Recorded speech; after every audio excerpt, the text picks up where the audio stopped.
Böyük mütəfəkkirlərdən biri yazır ki, deyir, önəmli olan insanın çox şeylərə sahib olması deyil.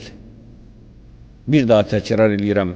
Önəmli olan insanın çox şeyə sahib olması deyil, sahib olduğu şeylərin qədrini bilməkdir. Əlimizdə bu gün nə var? Onun qədrini bilək. Dövran bir günəşdir. Sədidə belə bir beyt var. Dövran bir günəşdir, ömür isə qar. Bu dövran bir günəşə bənzəyirsə, günəş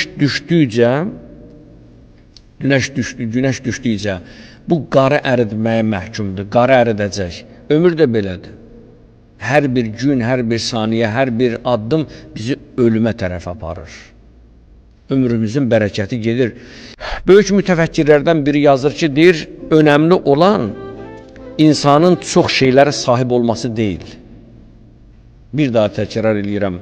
Önəmli olan insanın çox şeyə sahib olması deyil, sahib olduğu şeylərin qədrini bilməkdir.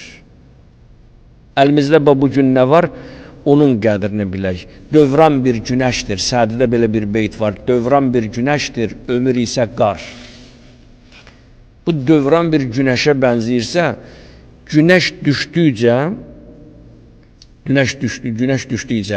bu qarı əridməyə məhkumdur. Qarı əridəcək. Ömür də belədir. Hər bir gün, hər bir saniyə, hər bir addım bizi ölümə tərəf aparır. Ömrümüzün bərəkəti gedir.